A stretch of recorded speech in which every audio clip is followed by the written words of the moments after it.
This is the 20 Minutes of Influence podcast with your host, Greg Jameson.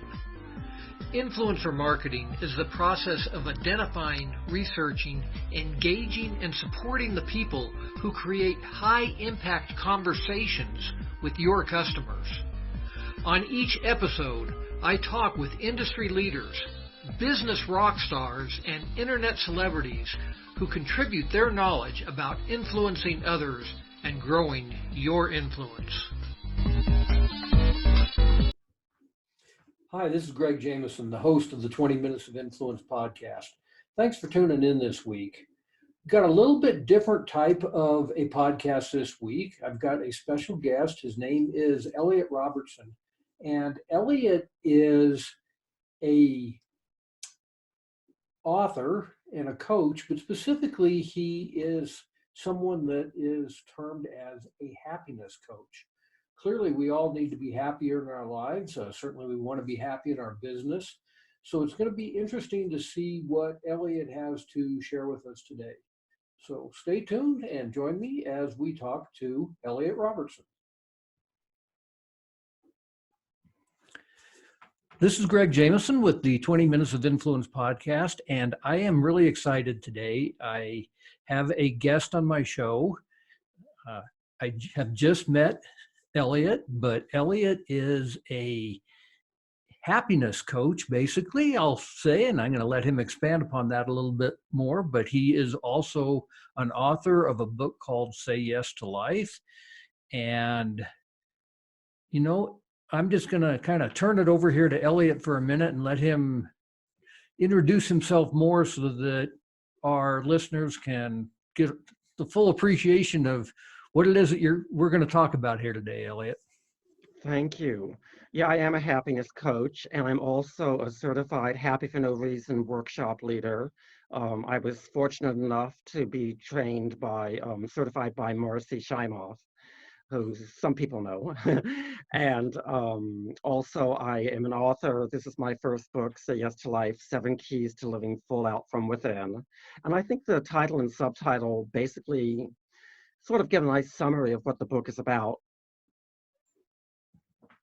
Yeah, and that's a good thing, obviously. The book title should be something that really says what the book is about. I actually wrote a book one time, and it was very popular, but people were confused a little bit by the title, so I think that's good. Tell us exactly what it is that you do by being a happiness coach. Yeah, sometimes people say, well, how are you going to help me be happy? Because it is an inside job, and there's nothing I can do nothing anyone can do to really make somebody else happy. It is from inside out. And so what I do is I really offer clients a workshop, so to speak, that could be offered in a group setting over the course of a day. Instead, it's done in little chunks over a few weeks. And the workshop is really just a bunch of exercises. So it's really mostly homework that I provide, and then the chance to go over the homework, the chance for the clients to have aha experiences from their experiences, from their exercises, and from the sessions. So I'm not really doing a lot of talking about happiness. I really do believe that happiness is a side effect, a byproduct of inner harmony. And there are a bunch of different keys to inner harmony. And that's really what I tend to focus on. That's how I design the exercises and the workshops that I do, to just cultivate inner harmony. Okay, now you and I talked a little bit here before we started this interview about how this is important, obviously, to business owners who are the primary people listening to this podcast on a weekly basis. And I know that as a business owner, we frequently get stressed out. Things, how are we going to make our payroll? How are we going to pay the rent? How are we going to keep growing our business when competition's coming at us from all angles? And having that kind of stress in your life definitely does not make for having someone be happy. So uh, tell us a little bit, in your opinion, about ways to address those issues. Yeah, I think if you are able to cultivate inner harmony, for example, just imagine a tree in a garden that is the inner harmony tree. If you can fertilize that tree, then as a result, you'll have less stress. You'll be having more harmony within yourself, which will help with having a clearer, more easygoing relationship with yourself and less stress and more happiness. Those are sort of the fruits of the tree, the byproducts. And how do we cultivate the inner harmony? What is the fertilizer in the garden metaphor? One of the fertilizers would definitely be self-trust. And one of the ways we can increase our self-trust is really by watching our integrity and watching just doing things to help us have more character.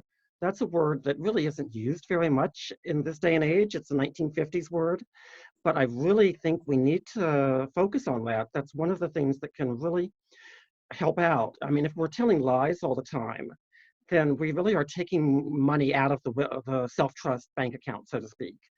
If we're being really careful about being honest, that's going to up our self-trust level. Okay. Um, as we're talking here, I'm just thinking I've got a client that, in my opinion, is totally trustworthy and upstanding guy, and uh, for the most part is a happy individual as well. But he recently had a situation where an employee was stealing from him. Uh, Obviously, that doesn't make anyone very happy, but uh, when you have these kind of outside influences like that affecting your life, what is your uh, method for dealing with that? Well, once again, self-trust is the thing to go for, and in this case, boundaries can support self-trust. Uh, and honesty with the employee, and just being mindful of self-care, in addition to being mindful of watching out for other people and you taking care of your employees. Going for a win-win. All of these things, I think, fall under the larger umbrella of integrity and self-trust in the broadest sense of the word. And all of these are just approaches to fertilizing inner harmony. And it goes beyond integrity, too. If you want to have self-trust, you need to also be paying attention to your intuition. And when you get an intuitional hit or whatever, you really do need to follow the intuition. That just when you get a little twinge that, oh, maybe I shouldn't be doing this, listen to that and pay attention to that. That might be your heart or your intuition speaking to you. So character and integrity in the very basic sense of the word is definitely important to building self-trust. And also just really following the intuitions so you can trust yourself to strengthen your connection with your intuitions and your connection with your heart. Yeah, and as you trust yourself, one of the things that we talk about in business so much is that customers buy from people that they know, like, and trust. And people are going to trust you more when you trust yourself. Absolutely. One of the reasons why self-trust is so important is because it does raise your vibe to a higher level. Let me give an example of that. Um, I was at a cafe recently and somebody was unable to pay for her. She ordered the coffee, but then she discovered that she had left her debit card behind at home and she didn't have any cash. The person who was following her in line ended out saying, "Oh, I'll pay for your coffee. Please, it's a pleasure." She just insisted on paying for her coffee. I was watching the event and it really gave me an uplifting feeling. It was a wonderful way to start the day.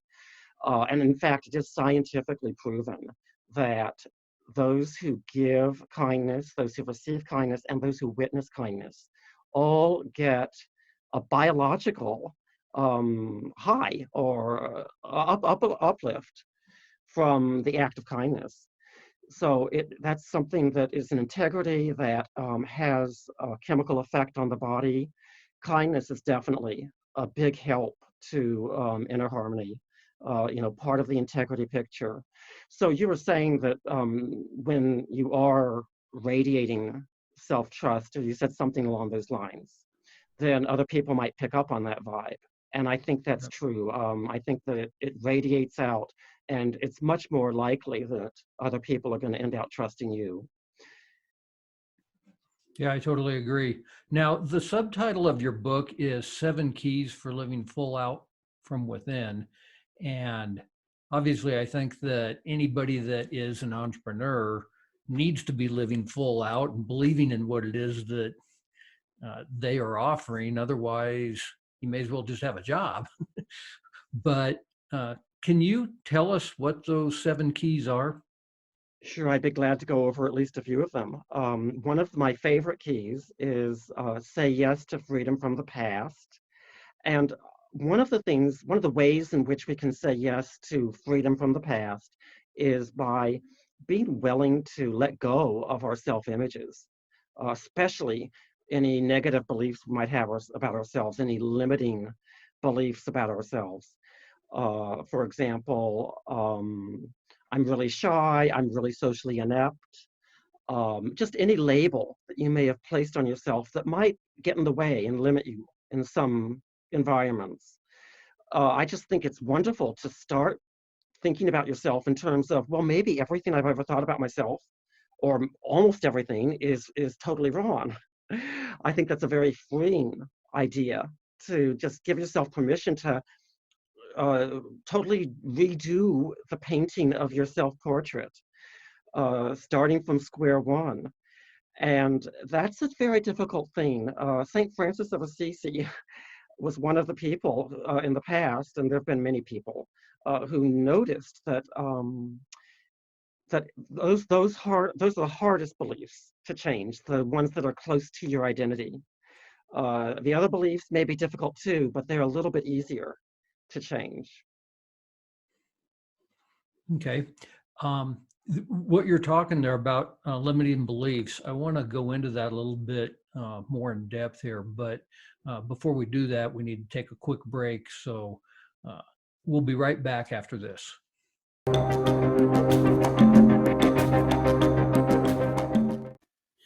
Hi, I'm Greg Jameson, the host of the 20 Minutes of Influence podcast. Every week, I not only have the opportunity, but the real privilege of interviewing experts in their field, true thought leaders, and I get to share this information with you.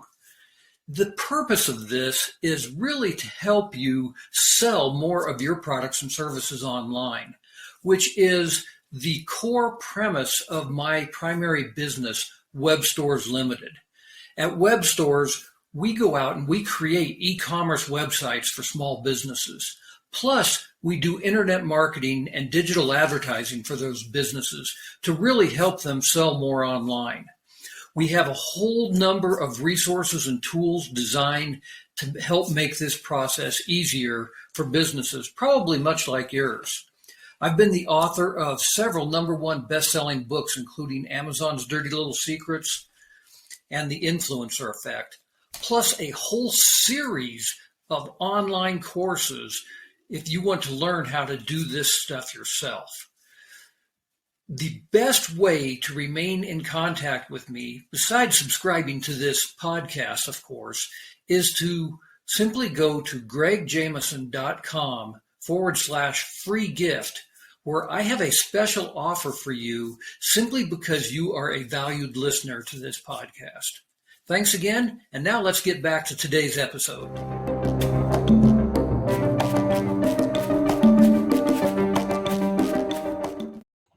Welcome back to the 20 Minutes of Influence podcast. With me today is Elliott Robertson, and right before the break, Elliott was talking to us about limiting beliefs.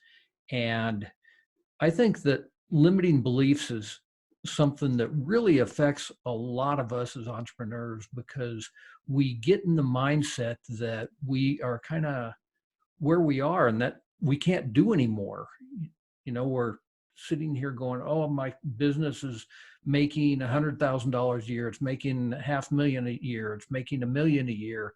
But because we have this limiting mindset and we believe that that's all the further that we can take our business, we might really be shortchanging the people that we're serving. And we could be serving a much bigger audience if we didn't have those limiting beliefs. So I'm going to let Elliott here explain a little bit more about his thoughts on limiting beliefs and maybe some of the things we can do to kind of overcome that. Thank you. I usually think in terms of limiting beliefs about self-image, and I think they can also be applied to the capacity to do things. That's sort of part of your self-image is maybe some people might be I'm weak or I'm not capable of doing any better than I'm doing, or I'm not smart enough, or I'm not good enough, or just whatever the limiting belief is about who you are and what's possible for you.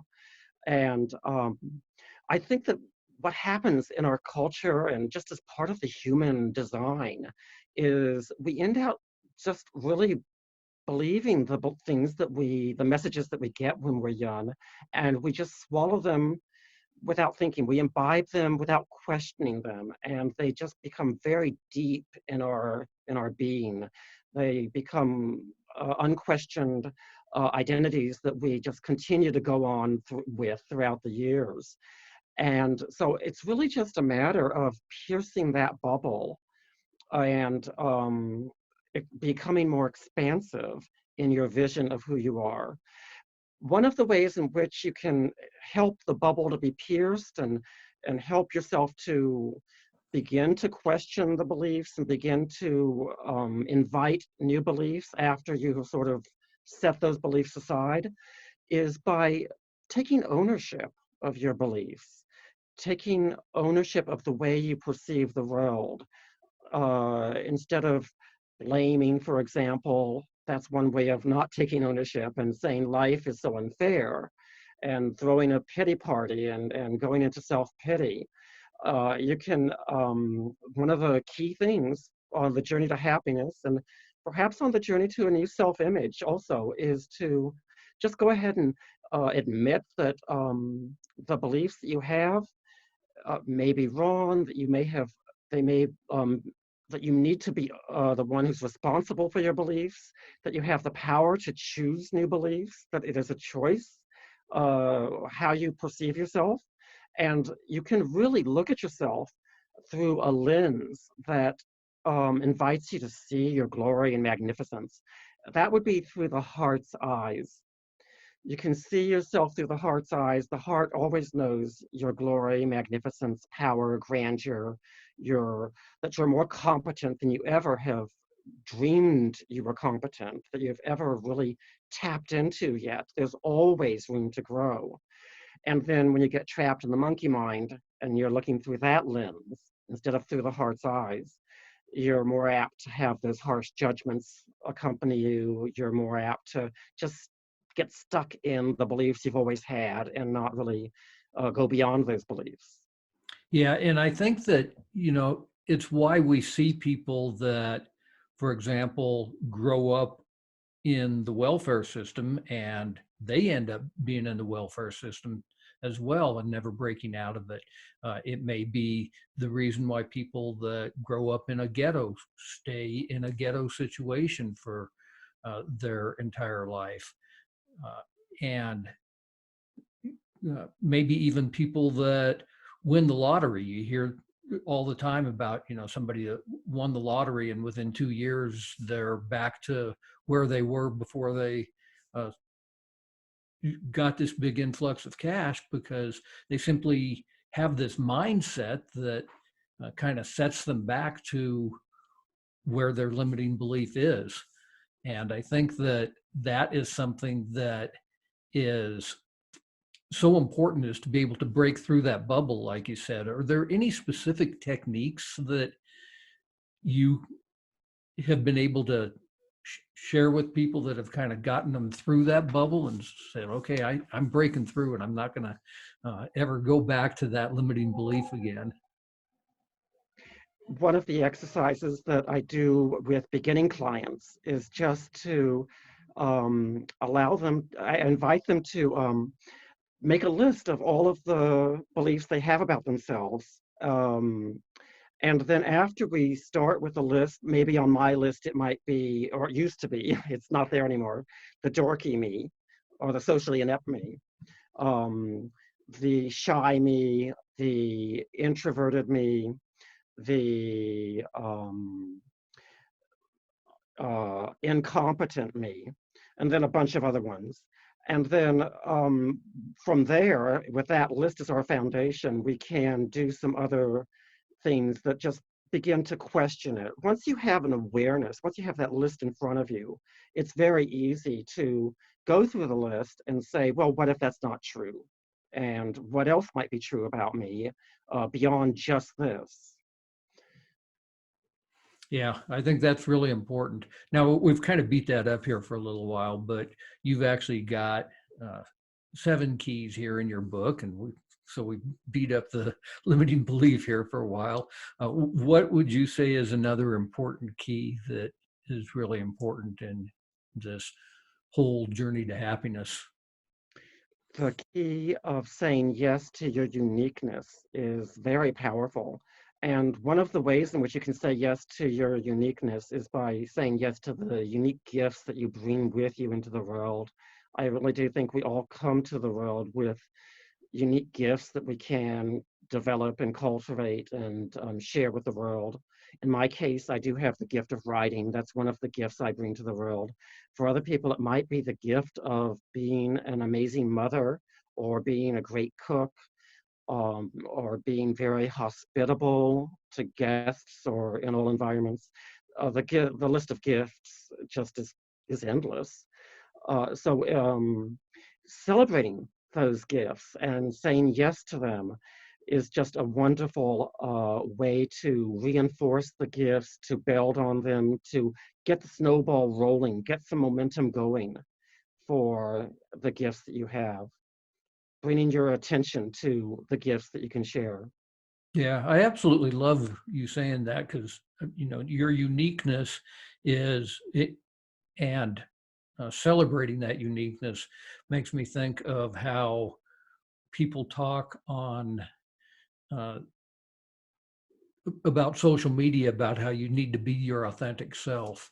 And there are so many people out there, especially in the business world, that it seems like they portray one thing about who they are on the internet and something else in their personal life. And those two things, when they're in conflict with each other like that, just really make it so that it kind of goes back to that whole thing of trust. Well, I can't even trust this person because I know them in real life, and they're not the same way as what they're projecting out here on the internet. So if you are really your authentic self and you are celebrating your uniqueness, I think that that goes a long way in not only building your own happiness, but uh, in what you are projecting out there to the world as well. Yeah, I totally agree with that. Congruence and transparency, not only in your relationships with others, but also in your relationship with yourself, are really important. And a lot of us tend to go around denying things about ourselves, such as how glorious and grand and we are. Maybe in some cases it might be because we want to be humble and we think that's and meek and we think that's important. On the other hand, humility might actually be defined as saying, thank you, God, for my glory and my magnificence. Just really noticing the beauty of God's handiwork within you and celebrating that and giving God the credit. Yeah, I love that. So before we wrap up here, is there any kind of final points that you want to leave our listeners with? Well, one of the things I'm concerned about is the increasing rate of depression amongst the youngsters, the teenagers. I read in the Washington Post recently that the increase has been happening over the last few years in all age groups, but it's been most alarming in the younger groups. That's where the increase has been more significant. So if you know any teenagers out there, please be sure to let them know that life, just because the last 2 or 3 years of their lives have been difficult, that doesn't mean that the next 10 years are going to be that way. When you get older, you know that life is in cycles. You have a bad year and then a good year. And just because you had a bad year doesn't mean the next year is going to also be bad. When you're a teenager, you don't necessarily really have that perspective. So it's so important to let them know that a lot of people, including myself, were miserable in high school and then ended up having a glorious life later on in their lives. So many people, I would say the vast majority of people have a difficult time in high school.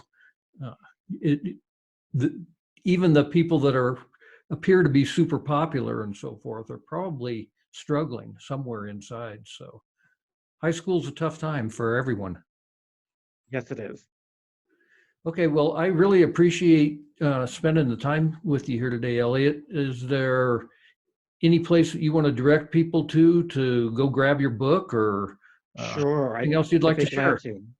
Yeah, my book's website is www.sayyestolifebook.com. Once again, that's sayyestolifebook.com. And if you go there, there's a free gift waiting for you. We have a meditation, a guided visualization at the website that you can get for free, no charge, and it comes with a couple of other gifts along with it. Awesome. I will make sure that we get that in the show notes too, so people can just easily click on that link. And once again, appreciate your time here today, and best of luck to you. Thank you so much for inviting me. Thanks for listening to today's episode of 20 Minutes of Influence. If you enjoyed today's podcast, please leave a review on iTunes or wherever you listen to your podcasts. And if you are interested in booking myself as a speaker at one of your events, or are interested in any of my coaching programs, please visit gregjameson.com.